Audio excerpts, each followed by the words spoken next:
ప్రపంచం మేలుకోక ముందే పాల ప్రపంచం పరుగులు పెడుతుంది. తొలి పొద్దు పొడవక ముందే ప్రతి గడప పాలతో పులకిస్తుంది. ప్రతి ఉదయం శ్రేష్టమైన పాలను మురిపాలుగా అందిస్తూ ప్రతి హృదయాన్ని ప్రేమగా పలకరిస్తుంది సంగం డైరీ.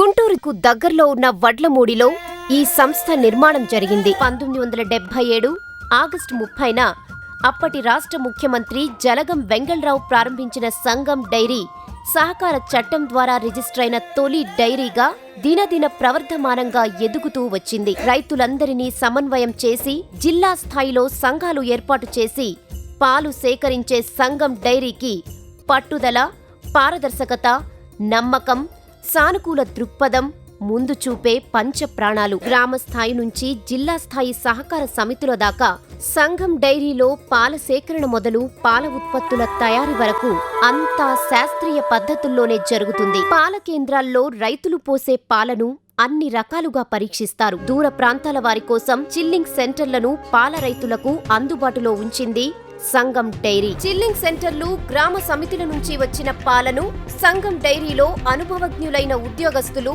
వివిధ రకాల్లో పరీక్షిస్తారు. ల్యాబ్కు పంపించి వెన్న శాతాన్ని లెక్కిస్తారు. ఆ తరువాత పాల ప్రాసెసింగ్ జరుగుతుంది.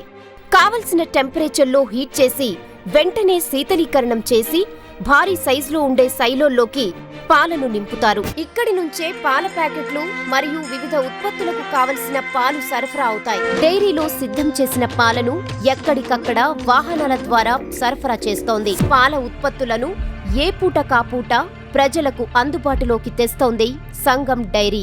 ఈ రోజు ఇంతటి మహోన్నత స్థానం సంపాదించగలిగిందంటే అందుకు కారణం సంస్థ నిర్దేశించుకున్న లక్ష్యాలు, పాటించే ప్రమాణాలే. 1977 నుంచి 1978 వరకు సంగం డైరీకి తొలి చైర్మన్గా శ్రీ యడ్లపాటి వెంకట్రావు నియమితులై బాధ్యతలు నిర్వర్తించారు. 1979లో రైతు బిడ్డ, అన్నదాత ఆత్మబంధువు, ప్రజల మనిషి శ్రీ ధూళిపాళ్ల వీరయ్య చౌదరి చైర్మన్ గా ఎన్నికై సంగం డైరీ బాధ్యతలు చేపట్టారు. ఆయన రాకతోనే సంగం డైరీకి మహర్దశ ప్రారంభమైంది.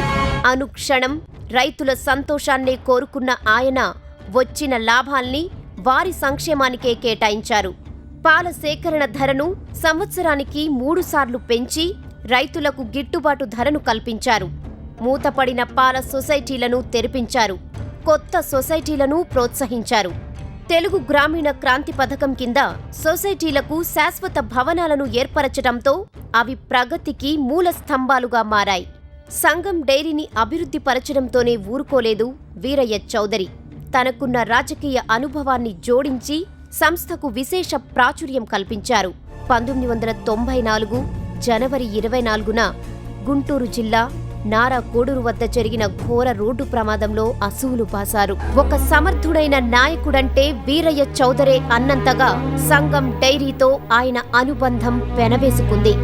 ఒక ప్రయోగంలా మొదలై ప్రవాహంలా మారి ప్రభంజనంలా సాగుతున్న సంగం డైరీ వీరయ్య చౌదరి హఠాన్ మరణంతో పెద్ద దిక్కును కోల్పోయింది.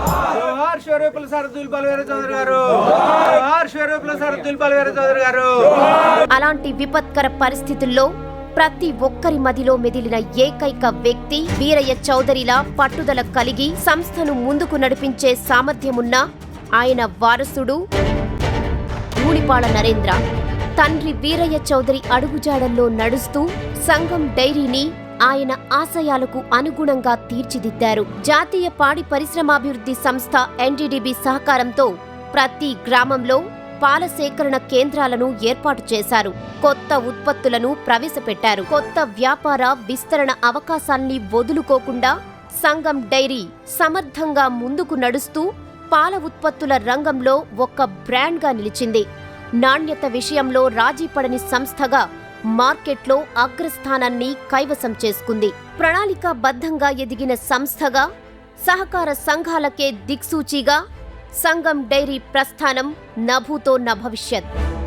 దేశం మొత్తం మీద 186 జిల్లాల్లో విస్తరించిన సహకార డైరీల్లో దక్షిణ భారతదేశంలో మొదటి స్థానం భారతదేశంలో 2వ స్థానంలో నిలిచింది. సహకార సంస్థల్లో కలికి తురాయిగా మారిన సంఘం ఘనత ఇక్కడితో అయిపోలేదు. సంఘం డైరీ పాల ఉత్పత్తిదారుల శ్రేయస్సు కోసం ఏర్పాటు చేయబడిన వ్యవస్థ ఇది. గ్రామీణ ప్రాంతాల్లో రైతాంగాన్ని చైతన్యవంతం చేసి సంఘటితపరిచి ఆ రోజు ప్రతి గ్రామంలో కూడా పాల కేంద్రాలు ఏర్పాటు చేయటం, గ్రామీణ ప్రాంత ప్రజల యొక్క జీవన స్థితిగతుల్లో ఎంతో మార్పును తీసుకురావడం జరిగింది. వారి యొక్క జీవన సౌలభ్యానికి సంఘం డైరీ ఒక ఆలంబనగా ఆనాటి నుండి ఈనాటి వరకు కూడా కొనసాగుతూ ఉందనేది వాస్తవం అని చెప్పి తెలియజేస్తా ఉన్నా. సహకార రంగంలో ఉన్న డైరీలకే ఆదర్శంగా ఇతర ప్రైవేట్ డైరీలతో పోటీ పడుతూ అత్యున్నతమైన స్థాయికి దేశంలోనే సంఘం డైరీ ఎదగడం జరిగింది. వివిధ రకాలైన మార్పులు మేము చేపట్టడం, మాకున్న ఆధునికమైన పరికరాలను ఏర్పాటు చేసుకోవటం, యంత్ర సామగ్రిని ఏర్పాటు చేసుకోవటం, ప్రాసెసింగ్ సామర్థ్యాన్ని పెంచుకోవటం, ఆటోమేషన్ చేసుకోవటం, వీటన్నిటి మూలన ఇవాళ మేము మార్కెట్లో వినియోగదారుల నుంచి అభిరుచులకు అనుగుణంగా వివిధ రకాలైన ఉత్పత్తుల్ని మార్కెట్లోకి తీసుకురావడమే కాదు, అత్యున్నతమైన నాణ్యత ప్రమాణాలతో ఉత్పత్తుల్ని మేము మార్కెట్లోకి ఇవ్వడం జరుగుతూ ఉంది. ఇవాళ దాదాపు 1100 కోట్ల పైబడి టర్నోవర్ను కూడా సాధించడం జరిగింది. సంఘం డైరీకి సామాజిక బాధ్యత కూడా ఉంది. రైతులకు సంబంధించిన పాడి పశువుల ఇన్సూరెన్స్ అతి తక్కువ ధరకు మేము చేయడం జరుగుతుంది. అలాగే సంఘం దాణా పేరుతో నాణ్యమైన దాణాన్ని రైతాంగానికి అందిస్తా ఉన్నాం. పశు వైద్య సేవలతో పాటు అత్యవసరమైన వైద్య సేవలు మేము అందిస్తా ఉన్నాం. అలాగే ఇవాళ ఆర్టిఫిషియల్ కృత్రిమ ధారణకు సంబంధించిన సేవలు కూడా మేము అందించడం జరుగుతూ ఉంది. పాడి రైతులు ఎవరైతే ఉన్నారో వాళ్ళకి కావాల్సిన చాప్ కట్టర్స్ కానీ బ్రష్ కట్టర్స్ కానీ 50% సబ్సిడీతో ఇవ్వాలని నిర్ణయం తీసుకున్నాం. అలాగే ఇవాళ రైతులకి పని భారాన్ని తగ్గించే విధంగా ఇవాళ మిల్కింగ్ మెషిన్స్ కూడా ఇవ్వాలని చెప్పి నిర్ణయం తీసుకోవడం జరిగింది. 5 లక్షల పైబడి పాలను మేము ప్రాసెస్ చేస్తా ఉన్నాం. అదేవిధంగా భవిష్యత్తులో 12 లక్షల లీటర్ల సామర్థ్యం వరకు కూడా కావాల్సిన ఏర్పాట్లు మేము చేసుకుంటా ఉన్నాం. అలాగే ప్రత్యేకించి పాలు అనుబంధ ఉత్పత్తులైన పెరుగు కానీ ఇటువంటి వాటి కోసం 300 మెట్రిక్ టన్నుల ప్లాంట్ ని మేము ఏర్పాటు చేసుకోవడం జరుగుతూ ఉంది. డైరీ ఆధారిత స్వీట్స్ కానివ్వండి, ఇతర బేకరీ ఉత్పత్తులను కూడా సంఘం డైరీ మార్కెట్లో తీసుకురావడం జరుగుతూ ఉంది. మా లక్ష్యం ఒకటే, మేము ఏ నిర్ణయం చేసిన పాల ఉత్పత్తిదారుల యొక్క శ్రేయస్సును దృష్టిలో పెట్టుకుని నిర్ణయం చేస్తాం. అలాగే సంఘం డైరీ యొక్క అభివృద్ధిని దృష్టిలో పెట్టుకుని మేము నిర్ణయం చేయడం జరుగుతుందని చెప్పి మేము తెలియజేస్తా ఉన్నాం. సంస్థ గురించి ఒక్క మాటలో చెప్పాలంటే రైతుల కోసం ఏర్పాటు చేయబడిన